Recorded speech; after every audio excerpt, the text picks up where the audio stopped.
Well, I'm late to my live, but that's what happens when you're in real estate. You got to roll with the punches.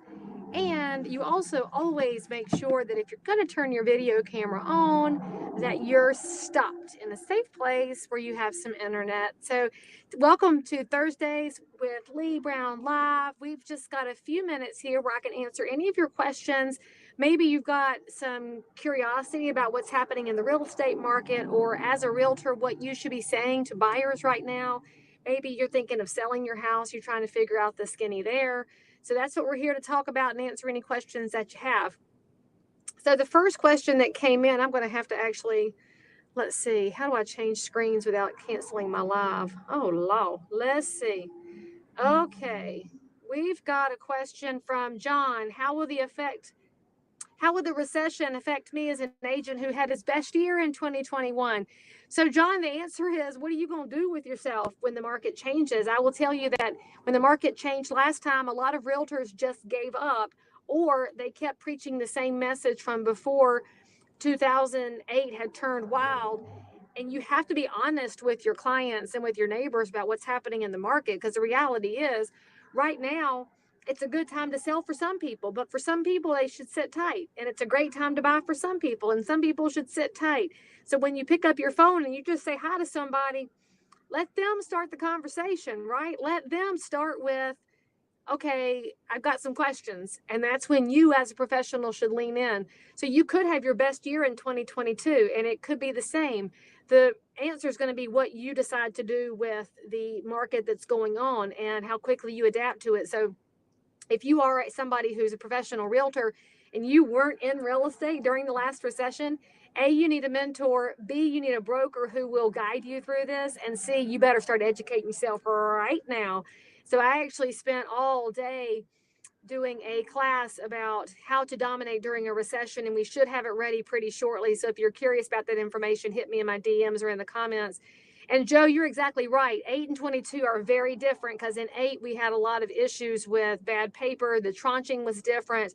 This time is still going to be a recession, but now it's inflation driven, because we didn't have inflationary pressures in 08, and we didn't have to deal with interest rates that were going through the roof. We were lucky enough in 08 to have interest rates crater.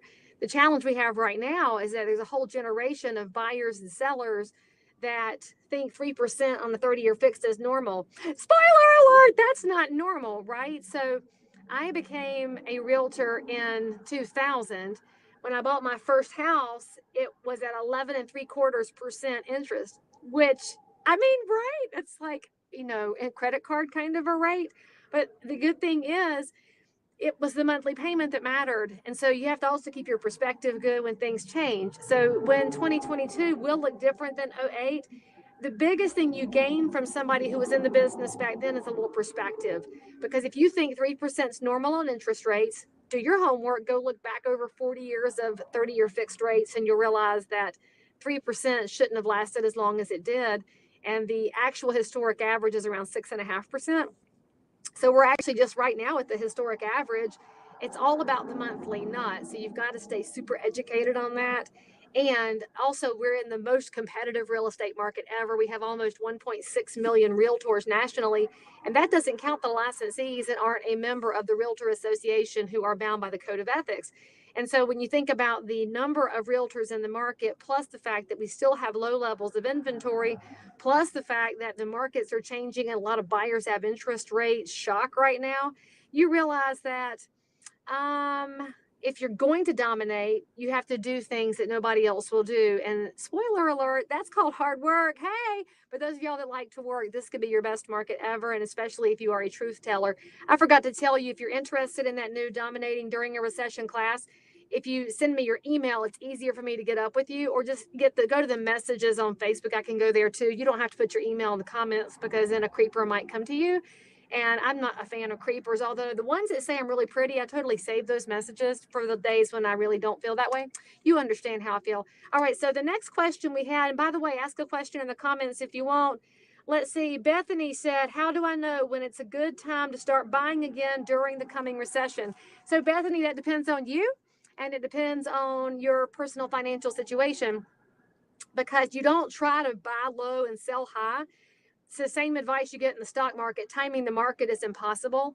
So you just have to figure out what your time frame environment is and how things are going to make sense. So for example, if you're looking to buy a primary residence, the question is, do you need a new primary residence? If you're relocating, probably.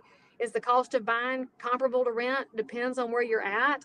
Do you have the down payment? Does the monthly payment fit? Are you having 14 new kids move in because you're starting a group home? I mean, there's lots of different reasons people buy. If you're buying investment properties, literally had this conversation with one of my favorite investor clients this week. We just put another property under contract. And he said, is this a bad time to be buying? And I reminded him that when recessionary eras hit, there are people that need somewhere to live and they might have bought prior, but now they're going to rent either because their financial situation is a little bit uncertain or just because they're nervous. And that's all right. There's always a place for renters and for purchasers in the market. So if you're an investor, if you are a long-term hold person, you kind of look at this as dollar cost averaging. If you're a flipper, you might want to hang tight until some properties hit the market. So long story short, it depends. Okay, so let's see. The next question I have.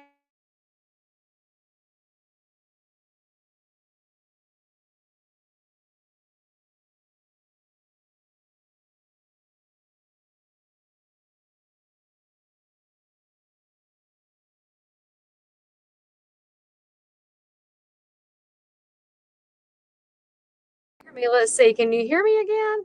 I reckon that's working again. Law, technology. So anyway, the question that came in said it was from a lender who said, I used to make my money off of commissions and refinances. Well, the reality is we're not really in a refinancing market right now. But if you were somebody who bought your house 20 years ago and you still got something left on your note and you never refinanced, heck, it could make sense. Who knows, right? So it all depends on your situation. But any lender who's been making the bulk of their income on refinances needs to talk to their realtors. And here's what your realtors want to hear from you. I spent time yesterday with one of my favorites in the mortgage business talking about assumable notes. That hasn't been a thing for almost 20 years, which means we have a heck ton of realtors that need to know about assumable mortgages. Probably also means we have a lot of loan officers who need some freshening up of information. So if you don't know about that and you're a lender, you should totally brush up. And also, we were talking about down payment assistance programs. There are a lot of realtors out there that aren't familiar with how they work. And because realtors are always number one and they like to look really good, they don't always ask questions when they probably should. I'm not going to call any names, but you know who you are. So if you're a great lender, loan officer, reach out and offer some information. Help your realtors think their way through this. I also had my lender with Fairway Mortgage, Brian Floyd, came by the office and talked to us about temporary buy downs. That might make sense for some people and it might not make sense for others, but realtors need to know all the options and we count on our lender partners to give us some insights. So you might not even have to think about refis if you're out there educating your realtors, because we don't really need a rate sheet. What we need is information that we didn't already have. Let's see. Lisa says, my family thinks I should bail on being an agent because I just started and the recession is coming. What do you think? Well, I think it depends on how much education you have, who your broker is, and how hard you're willing to work.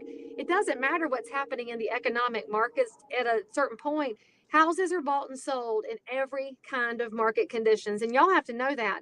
It's just not always a good time for everybody. So a great realtor is made in bad markets. In fact, the last 2.5 years have taken some really good agents and dulled a lot of their good skill sets. And they've forgotten how to have good conversations with sellers about price adjustments. And they've forgotten how to manage a house that has to stay on the market for more than 4.5 minutes. So there's going to be a dusting off of skill sets for the seasoned realtors, which means you early career people could actually have an edge if you just dig deep, get educated, and get out there to the public to give great information out. Because I will tell you that great realtors are all about education because they are servant leaders at heart. Let's see, Doug, you're right. Use every tool to educate your realtors and ask them what they don't know. Talk about VA assumables in particular, because I didn't know until yesterday that a non-veteran can assume a VA loan. That's crazy. But then the veteran loses their COE until the loan's gone. That's pretty complicated, wonky stuff. Realtors need to know that, especially in North Carolina, where we are like the most military-friendly state ever. Hey, Bonnie says, my Ventura client is offering a 1% to buy down rate for closing. See, I think that's brilliant, Bonnie, and that's what our lender was talking about, is for a home seller, if they're not getting offers, they may want to reduce their price. Well, instead of changing the price, perhaps you do this to offer a better payment to the buyer. Because at the end of the day, y'all, you have to remember that buyers are not necessarily buying the purchase price as much as they're buying the monthly nut. And you've got to be able to handle that monthly payment to stay in the house long term. I think also this is a chance to educate your fellow realtors, because again, we're talking about concepts and ideas and tools that haven't been needed for several years. So we're all going to have a little bit of grace and patience with each other as we run into fellow professionals that haven't gotten themselves fully educated yet or just aren't ready for the knowledge. But be kind and be cool and be gracious.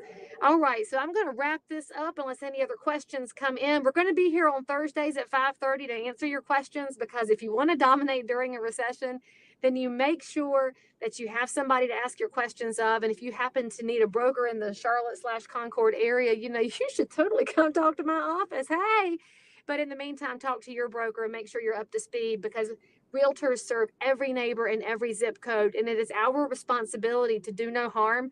And it's also our responsibility to do good. So call somebody and just say hi to them. And if you do want information on my new class, that Dominate During a Recession, there, let's see. Oh, look, did I already get a link? Look, there's a form on my website. Shazam, look at Michelle go. She is so Johnny on the spot. Michelle on the spot. We'll start a whole new thing for her. Thanks for popping by. I'll see you guys next Thursday.